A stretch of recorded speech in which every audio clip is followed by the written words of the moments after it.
Think your favorite blinged out Hollywood star spends a lot of dough? That's for sure.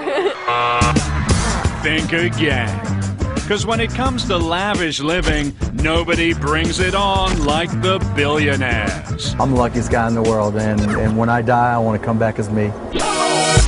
In the next hour, we're going to show you the never-before-seen lives of the world's richest people. You have to be a little spoiled and show it. We'll visit the grounds of their multi-million-dollar compounds. Larry Ellison has bought over $100 million worth of properties here in beautiful Malibu, California. Take you on board Billionaires' private planes and show you how they're tricking out their jumbo jets. It's basically an open canvas for us to create whatever type of interior that they want. And we'll even hitch a ride on the billionaire's favorite toy, the mega yacht. It runs really like a little floating city, and that's what mega yacht's all about. Jealous yet? Wait till you meet the world's hottest young billionaires to be. Welcome to my home in Bel Air. Hey millionaires, call us back when you make some real money. Bill Gates, he's making as much money when he's just sleeping than a lot of these young Hollywood people are making for an entire film. Way more than that. Because this is the fabulous life of filthy rich billionaires.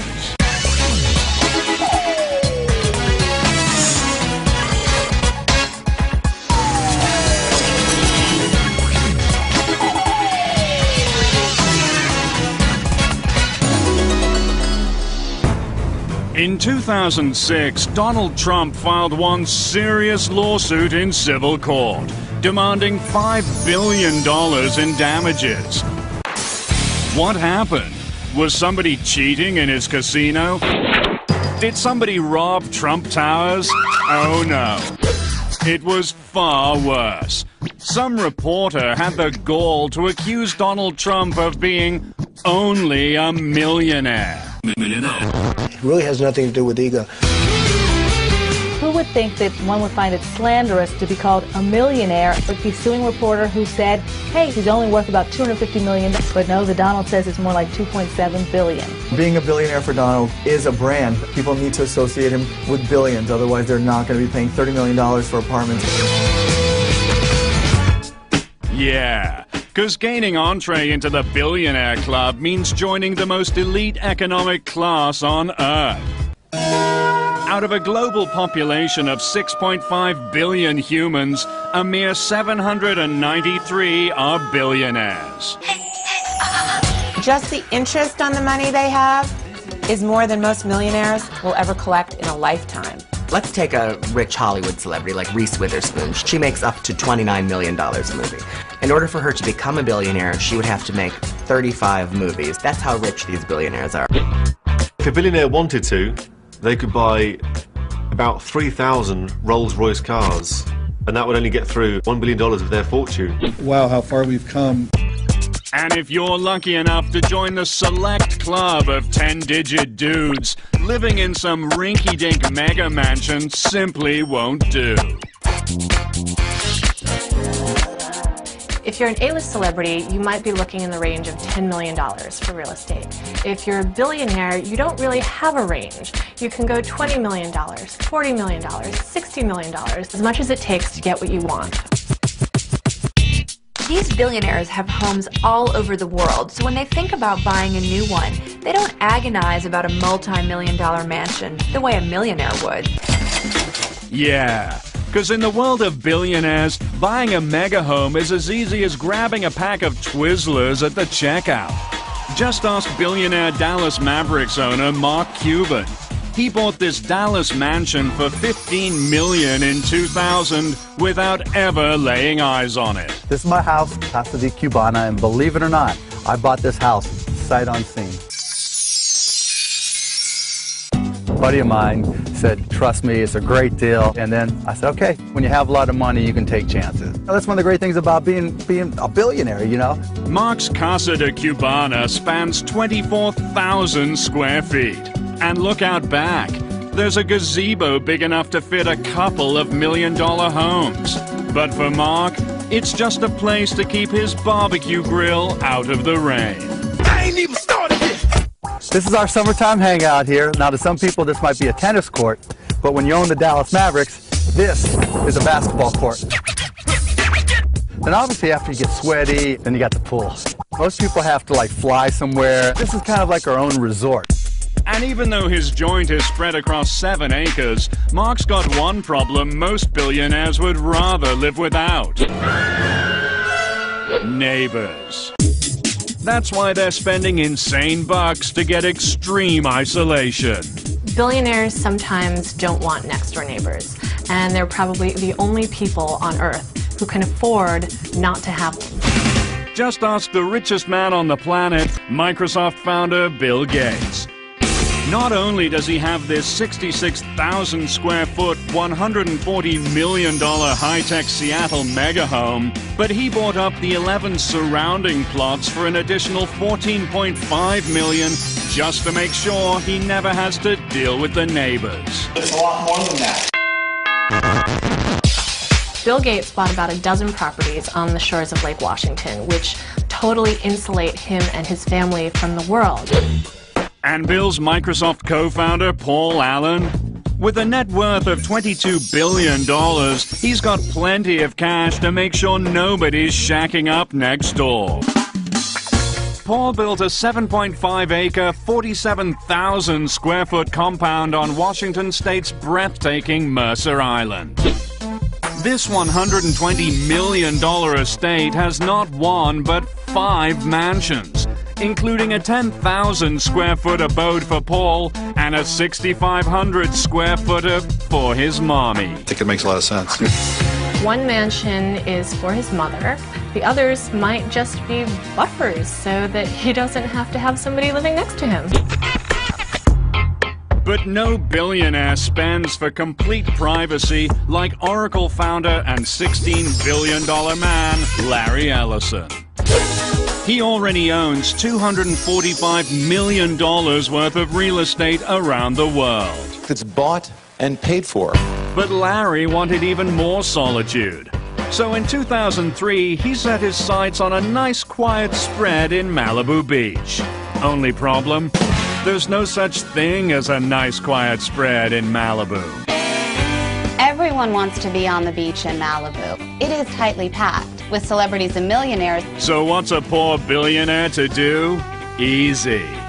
Larry just bought up a whole swath of homes in Malibu's most exclusive area, Carbon Beach, and made himself the only kid on the block. It's so rare to actually get property available on Carbon Beach. Behind us here are 5 consecutive properties that Ellison recently purchased. He actually went up to the doors and knocked and said, I'm going to give you an offer that you can't refuse, and basically they decided to sell. Yeah. Yes, that's 5 ultra-plush beachfront properties in a row, just for a little freaking privacy. Within the last few years, Larry Ellison has bought over $100 million worth of properties here in beautiful Malibu, California. If you have a palace, that just gives you cachet way far above and beyond a regular billionaire. Owning a palace is the ultimate in billionaire living, and one of the fringe benefits of being a royal billionaire. Can you imagine calling Domino's Pizza and say, like, yes, I need like a pepperoni pizza, sent it to the palace.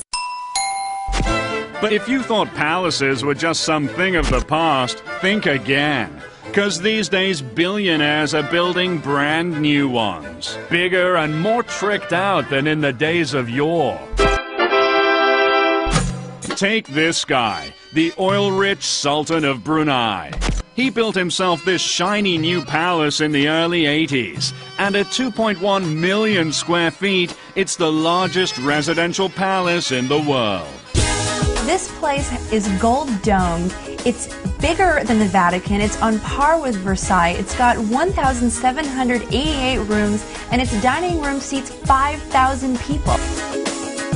Then there's 49-year-old Saudi Prince Al Walid. In 1997, he dropped $130 million to build his very own palatial oasis. Why not when you're worth $20 billion? Prince Al Walid of Saudi Arabia's palace is bigger, grander, more lavish, probably, than the homes of the top 5 billionaires in the world put together. This is someone who's living truly the most luxurious and wealthy lifestyle that you can imagine. Close your eyes and imagine Prince Al Walid's personal paradise in Riyadh, Saudi Arabia. With 317 rooms, this Mideast mammoth checks in at 400,000 square feet. It's got a 20-foot-high wall of water fountain and a 75-foot-high foyer framed by dual winding staircases. There are also indoor-outdoor swimming pools, a screening room, a bowling alley, and a beauty salon. I feel at home, really. I like it. And just like a Sahara sandstorm, Al Walid's ginormous palace has been known to swallow travelers whole. I got lost in in his closets. They just would go on and on and on. You had no idea where you were. Everyone walks around the prince's palace with walkie-talkies and say, I'm in this green room. Oh, that's the so-and-so room. Go into the blue room, and then a quarter mile later you'd be somewhere and maybe someone would find you.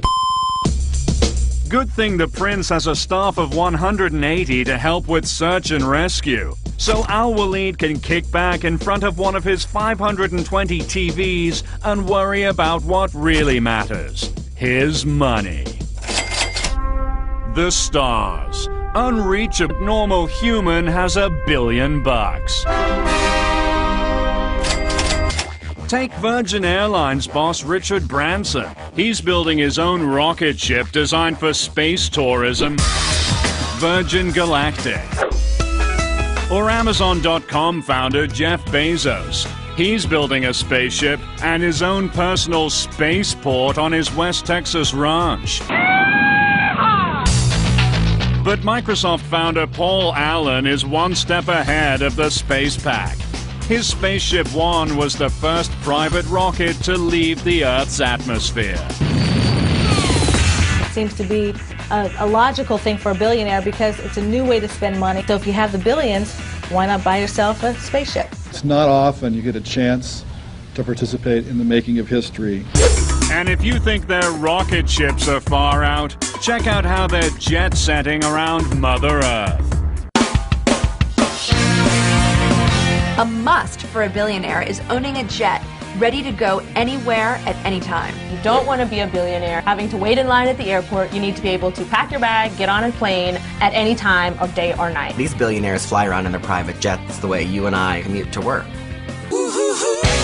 And the Billionaire's staple sky ride? It's one of the speediest things on two wings, the super-fast, super-fly Gulfstream. Billionaires purchase Gulfstream jets because they want to get someplace in a hurry. They're sleek, they're modern. So many billionaires have their own Gulfstream. Oprah has one, Larry Ellison has one. It's the ultimate status symbol.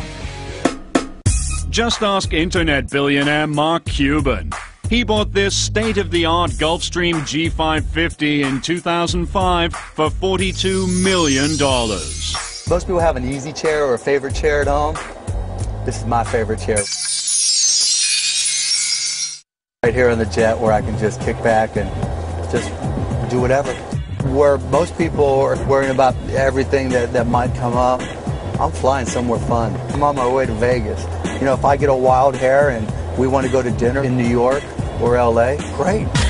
Cuban's Gulfstream G550 has a full-time pilot, wood imported from the Ivory Coast, 24-karat gold cup holders, and state-of-the-art technology, all customized to Mark's specifications. The nice thing about having billions of dollars is that you get to do what you want, where you want, how you want, when you want. I'm the luckiest guy in the world, and when I die, I want to come back as me.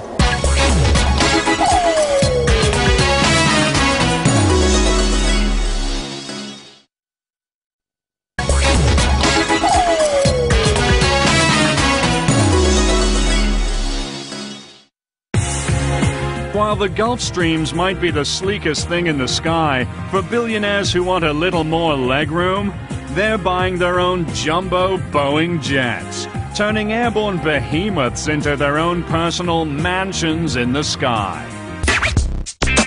Boeing Boeing is known for building commercial airplanes for American Airlines, Delta, but when the billionaires started snapping up these planes, Boeing started a special division just to build aircrafts for billionaires. You have to be a little spoiled and show it. And Donald does. He's got his own 727. Then there's the Google guys, Sergey Brin and Larry Page. They bought themselves a banging Boeing 767 in 2005. And Saudi Prince Al Luid, he travels in style in his own 747, the monster of the Boeing line, with a staggering 40,000 cubic feet of interior space. I spend quite a bit. That's right. While the sticker price on your average jumbo jet can run over $200 million, billionaires are spending way more than that to make them nice and comfy. Lights, please. Here's your typical commercial airliner. Cramped seating for 500, 6 tiny bathrooms, and stale peanuts. 1 bag per passenger. But when a billionaire gets hold of a jumbo jet, out go the seats, and in go all the amenities of a palace. Plus all the peanuts you want.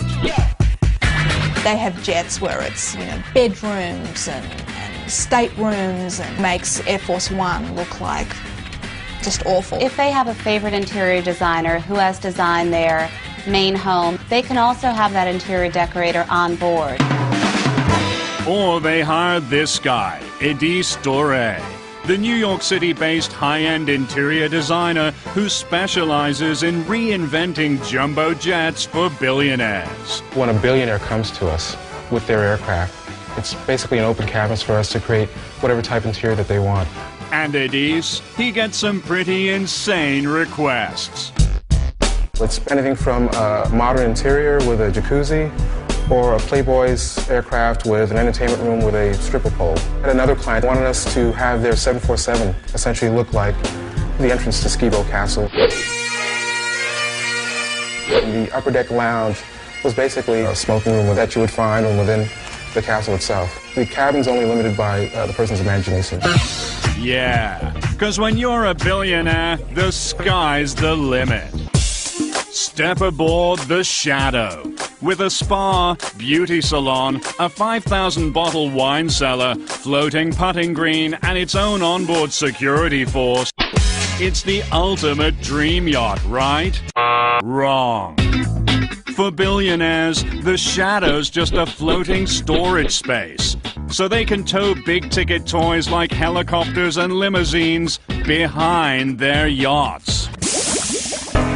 The Shadow has put billionaire boating over the top. It drives along behind the yacht and basically offers all the comforts your mansion back at home and puts it out at sea, and you can take it anywhere in the world with you. To rent the Shadow for 1 month, it costs seagoing billionaires nearly $500,000. But if billionaires have got ocean-going storage like this, you'd better believe their actual yachts are out of sight. Yeah. A celebrity and a millionaire can charter a yacht. A billionaire is the one that owns it. A yacht is one of the most expensive things that you can own in the entire universe. The insurance value of this boat is more than $100 million. And please, don't call them yachts. Billionaires have mega yachts. What's the difference? A yacht maxes out at a measly 80 feet and usually costs under $1 million. But a mega yacht, it can be 200, 300, 500 feet long and cost hundreds of millions of dollars. These mega yachts are just different class. Some of them take up to 3 years to build. They have to be built in special shipyards. There are only about 80 of these mega yachts in the world, so it's an incredibly exclusive item to own. When you get to a yacht over 350 feet, you can't even dock it. You need to keep it in the water and then take another boat over to the dock. When you're a billionaire and you've got a yacht, you can basically turn it into your own floating cruise ship and have everything you want and totally kit it out. Yeah. Want to see one of the 10 largest billionaire mega yachts in America? Step aboard Blockbuster founder and Miami Dolphins owner Wayne Huizenga's personal mega yacht. Before he made his billions, Wayne used to drive a garbage truck. Now, he's at the helm of this, the Floridian. This is the Floridian. It's definitely a billionaire's yacht. Comes with a large cinema upstairs, a viewing lounge up there. Down below we have a swim-up pool, which is also a jacuzzi and a hot tub. She also comes with a big helipad on the aft deck, so we can land a 14-passenger helicopter. She carries 17 crew, and she has 6 staterooms, so you can sleep up to 12 guests. She can go transatlantic 2 ways without fueling her up. It runs really like a little floating city, and that's what a mega yacht's all about. But at 228 feet, the Floridian is at the petite end of the mega yachts. These days, some billionaire sailor boys are playing real-life battleship to prove who has the biggest, baddest yacht on the sea. Who has the biggest yacht in the harbor is a favorite billionaire's game to play. Want to play along? Welcome to the Fabulous Life's Billionaire Battle of the Mega Yachts. Starting with Captain Number 1, Russia's richest man, Roman Abramovich. Raised as an orphan in his native Russia, he became a captain of the oil industry and then commander at sea. Roman Abramovich owns 4 yachts. In 2004, he took them all to Portugal and had breakfast on one, lunch on another, and dinner on yet the third. Roman's flagship? It's the 377-foot, $125 million Polaris. With an indoor pool and steam room, antique wooden floors, a staff of 42, and rooms for 22 guests. And for this safety-conscious billionaire, it's all about the security. His Polaris features a submarine for hunting deep-sea mines, a built-in missile detection system, and a bulletproof exterior. He's got it on the yacht, he's got it on the plane. I mean, you wonder if he walks around town with a little bubble around him that's an anti-missile defense system. So Roman's got a whole lot of boat. But billionaire captain number 2 in our battle of the mega yachts? Microsoft playboy Paul Allen. He has a fleet that'll blow Romans out of the water. And his big dog, it's called the Octopus. I mean, it's just amazing.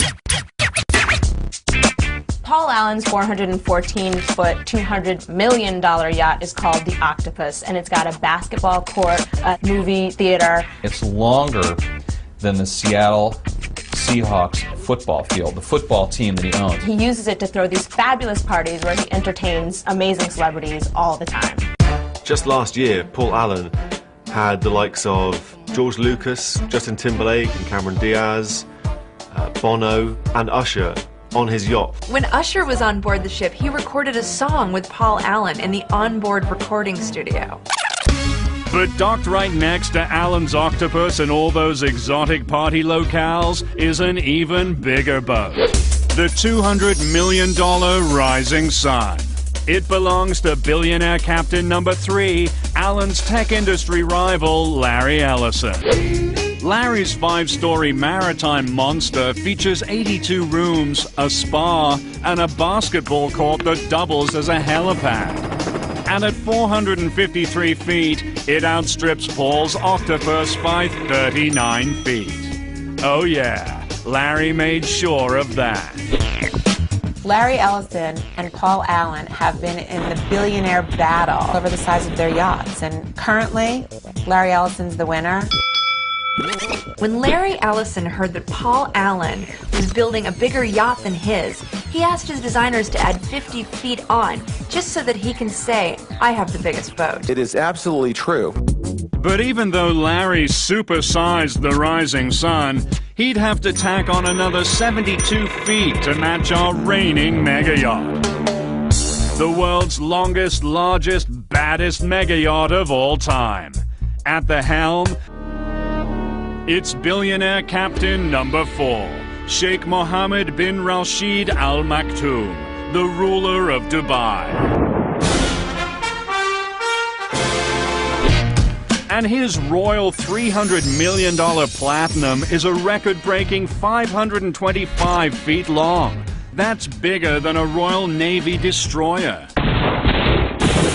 The ruler of Dubai doesn't so much have a yacht as he has his own floating neighborhood. You can have a lot of people on that yacht and never actually have to interact with them.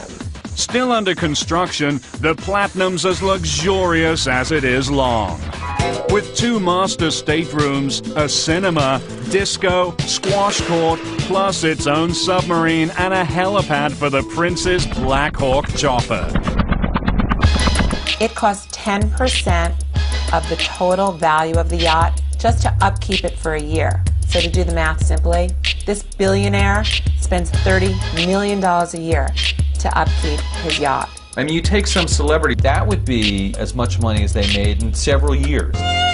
But the sheikh must be shaking in his boots, because reportedly our fave Russian billionaire Roman Abramovich is on a covert mission to develop an even bigger boat. Being built in a German shipyard under a cloak of secrecy, his 5th mega yacht goes by the project codename Secret. But it's no secret that Roman's gonna have the biggest mega yacht on the sea. Abramovich is building another yacht. It'll be the 5th in his collection, and it is reported to be the world's biggest at more than 525 feet long. What will it have? What won't it have? Step into the bedroom of Microsoft founder and richest man alive, Bill Gates. Looks like he's sleeping comfortably, right? He should be. 'Cause while Billy Boy snoozes, his Microsoft empire keeps growing, which means he'll wake up $4 million richer in the morning. Wake up and smell the money, Bill.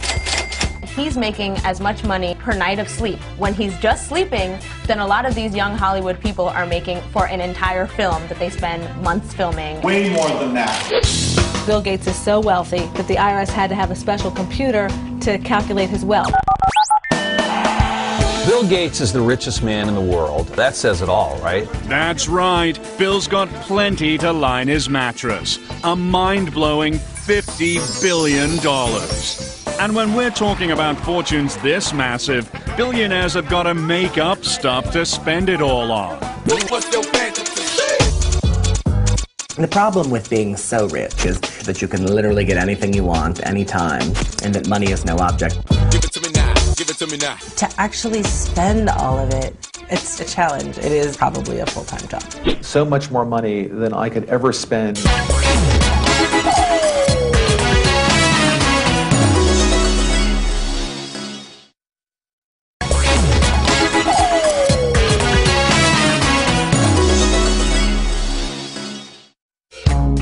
Billionaires buy things that even the super rich would think is extremely extravagant. It's called fantasy spending.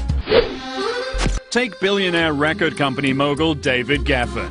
He doesn't have regular floors in his Beverly Hills estate. Oh no. He's got the very wood floors where Napoleon proposed to Josephine. And our buddy Bill? He recently bought an ultra-rare notebook belonging to Leonardo da Vinci for $32 million. Bill Gates spent $32 million on a little notebook that Leonardo da Vinci had scribbled some ideas in. That's how rich these people are.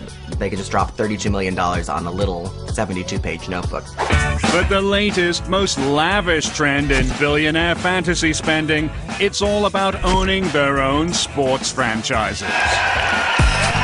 If you're a billionaire, there are only so many fabulous things that you can spend your money on. Cars, houses, jets, yachts. But sports teams give you the opportunity to own people. And in the age-old battle between jocks and geeks, owning sports teams is revenge of the nerds, billionaire style. For a lot of these guys, when they were younger, for a little geeky, didn't get picked first for the sports team, they're having their sweet revenge now because they own some of the biggest franchises in the country. Take our fave techno-geek money man, Mark Cuban. When Mark was in high school, the jocks called him and his friends the Turtle Club because they ran so slow. Now that Mark's filthy rich, he bought himself a bunch of jocks to do the running for him. Mark Cuban spent almost $300 million in the Dallas Mavericks. I spent a whole hell of a lot of money. But no Silicon Valley super nerd conquered the sports world like Microsoft's $22 billion man, Paul Allen. Here's a younger Paul with fellow Microsoft co-founder Bill Gates. Not exactly the picture of athletic excellence. But these days, Paul spent almost $265 million for franchises in both the NBA and the NFL. Paul Allen owns the Seattle Seahawks and the Portland Trail Blazers, two very well-known franchises in the NFL and the NBA. He's having his very sweet, sweet revenge. Certainly feel that looking around here today, and I hope you feel the same way. Allen may have bought himself a whole lot of jock cred, but he hasn't been able to buy his team's championships. For that, you gotta spend even bigger bucks. Like Russian $18 billion man Roman Abramovich. This football fanatic didn't just want to own a soccer team, he wanted to own the best soccer team on earth. In July 2003, Roman Abramovich bought Chelsea Soccer Club for £90 million. Chelsea were pretty good before Roman came along, but as soon as Roman's money came into the equation, they became invincible. Because Roman might have spent $130 million to buy the Chelsea Soccer Club, but to make them truly unbeatable, he traveled the globe on an all-star soccer player shopping spree, blowing a total of $775 million to assemble the highest-paid team in British soccer history. He's dwarfed the competition, certainly in terms of payroll. He's the Steinbrenner of soccer. Roman's money paid off because last season they won the championship and they lost one game all season out of 38 games. It's an incredible record. Roman's team is so good in Chelsea that the entire UK is angry at him. British football is pretty much ruined. Oh, those billionaires. They'll never play fair. Don't sweat the technique. Think it's sweet to be a billionaire? Well, there are some lucky who are guaranteed to become billionaires without ever lifting a finger. Who are they? You're about to meet the 4 hottest billionaires to be on Earth. Starting with number 4. You might recognize 21-year-old Stavros Niarchos as Paris Hilton's sometime boy toy. But the Greek hottie is also heir to a $7.5 billion dynasty. Stavros Niarchos is this billionaire baby, and he is hot. People really just want to know about Stavros and what the family is about. He definitely has this European, international, mystique about him. Yeah. Because the second baby Stavros was born, he had billions on tap from both his mama and papa. Daddy Philip inherited a Greek shipping empire. And Mommy Victoria, she's a Guinness. Of the Irish billionaire beer dynasty Guinnesses. He's got billionaires coming from both sides of him. That's 2 billionaires squeezing one out. Stavros spent a lot of his childhood in Samoritz, Monaco, those kind of billionaires' hangouts. Skiing, windsurfing, playing around on yachts, having a great time. And lately, he's even gone a little Hollywood. He was dating Mary-Kate Olsen for a while, and then he started dating Paris. He's really gotten involved in some crazy hijinks. He supposedly trashed a hotel room in Las Vegas over Kelly Osbourne's birthday weekend. He wrecked Paris's $300,000 Bentley. So what? This guy can smash as many Bentleys as he wants. That's hot, whatever. Stavros just earned the first installment of his future fortune. With his 21st birthday in April 2006, he inherited $275 million. Just a taste of the riches to come. Number 3, Amanda Hearst. She's 22 with brains, beauty, and a last name that's truly legendary in the world of American money. Amanda Hearst is a descendant of William Randolph Hearst, the legendary newspaper man. You know, the Hearsts, of course, are worth billions, through their publishing empire. Amanda Hearst is really keeping up the tradition of an old-school billionaire-to-be. She has just sophistication, style, and class oozing out of her. Amanda's an heir to a $5.2 billion publishing fortune that includes 12 daily newspapers and over 120 magazines. And she isn't just sitting pretty on the Hearst media empire, she's looking hot in front of the camera too. In the great tradition of spawns of the rich and famous being models, she's modeled for Town & Country magazine, she's modeled for Tommy Hilfiger. People are clamoring for her to do their campaigns and be in their runway shows. But if you stood to inherit billions, why in the hell would you work for a living? Amanda donates whatever she makes on the runway to charity. Next, 26-year-old Casey Johnson. Casey's dad is sitting on an old money war chest of $3.6 billion. The Johnsons' money comes from Johnson & Johnson's, baby powder, Band-Aids. You just go into the medicine cabinet, there's tons and tons of Johnson & Johnson product. Her dad also owns the Jets, so basically they're definitely a powerful name in this country. Casey Johnson hangs out with other famous celebutantes like the Hiltons, but the Hiltons aren't billionaires. Casey's family is. Casey definitely stands to inherit a big fortune, but she's already spending like she's got one. Want proof? Casey invited us over to her brand new multi-million-dollar LA mansion to show us how a billionaire-to-be really lives. Welcome to my home in Bel Air. We're going down to the pool area, which is kind of a hike. When I first saw the view of the pool from the house, is kind of when I fell in love with the home. And there's a lot to love. With a formal sitting room, a dining room, and even a guest house for her full-time live-in chef. But who cares about that stuff? For a billion-dollar fashionista, it's all about closet space. I can be in cowboy boots and jeans, and the next day I can be in Pucci. And then the next day I can be in an Armani suit. And she's got plenty of shoes to match. A collection that includes roughly 200 pairs of ultra-lavish Manolo Blahniks worth an estimated $130,000. I love shoes. I'm a shoe freak. Manolo Blahnik. He just started making 6 inches, and he only made a couple pairs, so I bought all of them. But a billionaire-to-be can't keep her cash in her shoes. She's got to have a whole lot of handbags. And Casey, she's got around a whopping 400 pricey purses. This is where I keep the majority of my handbags. Well, I love Hermes. I like Gucci. I like Chloe, the Paddington bag. Fendi. I love Chanel. Very cute. If someone followed me around with a camera for 24 hours, they would not believe my life because it's absolutely incredible. As one of 3 siblings, Casey will likely inherit at least $1 billion. But the best part of being heir to the Johnson & Johnson fortune? Baby powder with your name on it.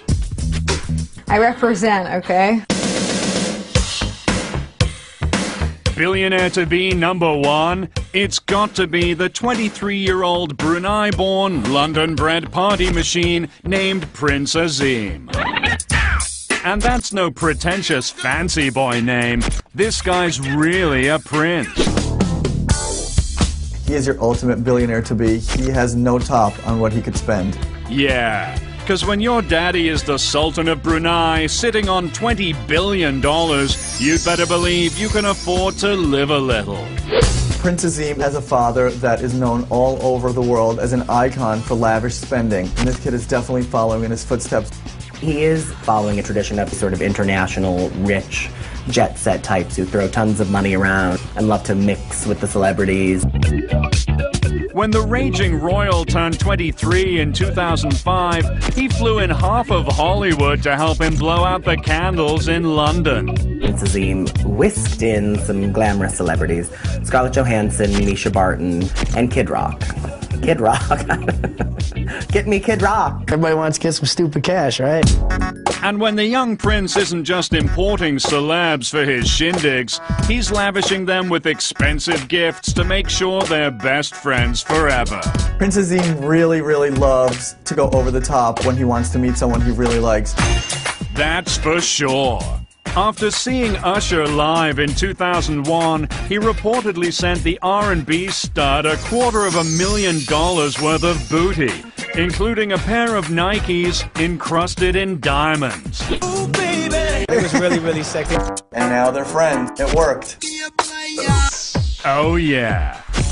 Because when you're one of 4 sons set to divvy up a $20 billion oil fortune, everyone wants to be your buddy. When I say fab, y'all say life, fab, life, fab, life. When I say fab, y'all say life, fab. Oh, yeah. You wanna ball like me, floss like me, wear Gucci and Louis Vuitton like me, dress like me, get the best like me, private planes all over the rest like me, crystal heights, forget about the price. I'm living that fab life. When I see something, I don't think twice. I'm living that fab life. Now when I